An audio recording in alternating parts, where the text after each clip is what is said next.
what are your revenue streams now in the last like 3-4 years? Okay, thank you for that question. So I've been doing a lot of stuff for television, and so I've done things for like TV One, BT. The last project that I've we done and that actually got distribution, it was a film that we did called Black and Privilege Volume One, which is on Netflix. And I would love I know there was a scene on that people like that went viral. Mm-hmm. On as far as with Black and Privilege, there was a scene that went viral that I'm definitely going to talk about. Why did we actually edit the scene the way we did? So with that film, we made that film for like $4,500. Oh, come on, stop it! Yeah. And you put that on Netflix? It got on Netflix, yeah. Son of a bitch! How did you get it on? How did you get it on Netflix? I'm just curious. So I have a like my email list again, that email list, and so like. My email list is like massive. Mm-hmm. Like it's really, so those are some of the things you have. Like for me, I had to like show like it's an asset. It's an asset. Yeah, it is. And so so that one we just we licensed it out to Netflix for 1 year. And so after that year, what happens is that we get it back and we can take it over back to Netflix or Hulu or Amazon, and make more money off of it. So So you made that movie currently for $4,500. Yes, 45,000. I'm sorry. Oh, 45. Still, $45,000 is still that's still a fairly low budget film. So you made that film for 45,000. Everyone's getting paid. Everyone got paid. Everyone's getting paid. And you licensed it to Netflix, which I'm assuming. I don't know if you're comfortable telling us what the price was on that. Did you? Yeah, I can't talk about the price, but it was more than what you paid for it. Way more. That's all we need to know. That's good. That's good enough. That's good enough. Yeah. So way more than you paid for it, and that's current. All right. So other than these, like that's a one-off, I'm assuming. Like because you make so many films a year, how are you generating revenue now? Other than just like that, I'm assuming you're not licensing all your movies to Netflix. No. So okay. I have movies out to mostly every. My movie has played on every like Black network, from BT, TV One, Aspire, Bounce, like every last one. So what I do is I do like a 6 month to a year license, and they pay, and once they pay, I could take it somewhere else. Like I'll give you an example. Black Coffee, right? Black Coffee has been aired on BT, Bounce, and Aspire. So that's like 3 different networks, that has been aired on. And once the license is over with Aspire, we may take it over to Netflix because of the success of what Black and Privilege is doing. So, so that's the key. The key is to license your project, and you always make money because people need, one of the things the networks do is they need content. And if we're providing content, and then not only are we providing content, is that we providing a marketing company that we have that we're going to market the film and make sure that people watch the film. So whenever my film, no, go ahead. Yeah, so whenever my films air on in any of these networks, they're always successful. So because you're working, so if I could break this down for everyone listening, you've not only created an asset with your projects, you've actually created an asset with the marketing, because you've built this massive email list that you bring to the table as a package deal with any. So if you sell to BET or you license your film to BET for X amount of dollars, you tell them, I'm going to give you my movie and you're going to pay me this, but I'm also going to support it with marketing because I know exactly who my audience is and I can target that audience and tell everybody that it's on BET. Yes.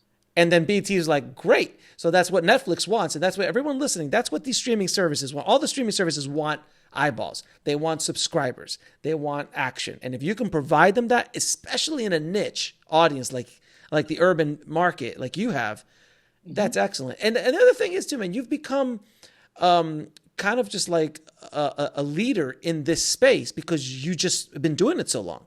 All of a sudden they're like, oh, this guy's been doing this since 2005. He's been doing this 15 years. He's got 20 movies under his belt.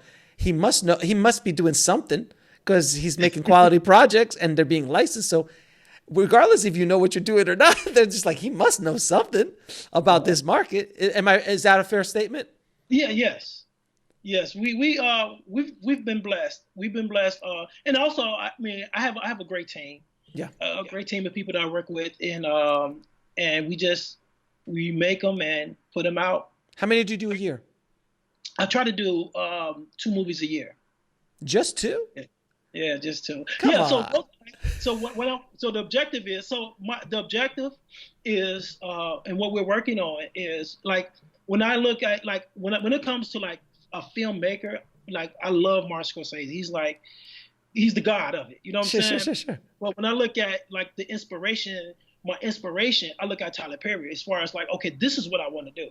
Mm-hmm. And so when I look at the studio, I'm like, so this is one of the things that we're working towards. Whereas, we're actually not just doing my projects, we're taking other people's projects, and producing their projects as well. And so, and within my community, I'm from a community here in Chicago called the Inglewood community. And from the last year or so, we just been working, and we finally found some land that we can actually say, okay, this is what we can build on. So we're looking to do our own studio as well, That's but my awesome. inspiration, yeah. Okay, keep going. Yeah, so my inspiration, like when my inspiration has always been following, because I do a lot of research. And I just, and which is very important, is research and just to study different people, just to study, what is Tyler Perry doing that's making him successful? What is Spike Lee doing is making him successful? What is Martin Scorsese doing? Just studying these different people and studying how these different studios are able to do what they're doing. Even though I know you're saying that, even though Tyler Perry, we say that his studio is bigger than some of the main studios. In theory, yeah, man. The land, Yeah. it's bigger. He's not bigger than Disney. He's not bigger than Warner Brothers. He's not bigger than Paramount. But the actual studio land and his facilities, yes, they are. Yes. Yeah. So I think people get confused with the two. Like, they're bringing in $1 billion for one movie. So I'm talking about the studio. They're bringing $1 billion off the dresses that they sell off the characters of that one movie. Are you kidding? Absolutely. Man, it's just like, so I don't see a lot of Medea dolls in merchandising. No, I think a Medea doll might do well. I'm just saying, if Tyler's listening, he's gonna have it out. No, I was going to ask you. So the only way you're making money with your movie is just straight up licensing. Are you creating any other revenue streams from your films in any other way?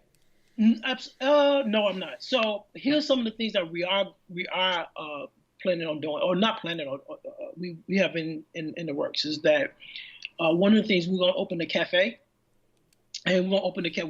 One of the things that we're working on is a cafe called Black Coffee, which is named after my film.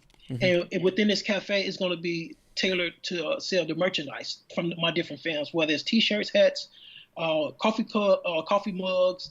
So it's going to be like the merchandising store that we're going to sell all the products. But it's also a coffee shop. But it's also a coffee shop. Yeah. Nice. So you're building out a business, and you're just leveraging people loving coffee and obviously liking the movie. And I'm sure you'll have the movies playing in the background and trailers and all sorts of stuff. So it'd be like the Disney store, but for your projects. Yes. So so we have to. That's awesome. For me, I have to study like Disney's to see how they have the theme parks and the stuff like. I'm like, this is amazing. Mm-hmm. So they have so much revenue coming in. It's crazy. So what I'm going to send you a copy of my new book coming out called The Rise of the Filmtrepreneur, which is how to make money with your business, how to create multiple revenue streams from your business, from your films. And you need to read this book because I think it's going to make your mind explode. I got a lot of ideas, a lot of case studies in there about how you can actually make money with your films in addition to what you're doing, because you're killing it. Don't get me wrong. You don't need my help. You don't need anything I got to say. But in addition to it, I think you're leaving money on the table, sir. Just from my point of view, you're leaving money on the table. Absolutely. I'm looking forward to reading your book because I know that book is definitely something that I need.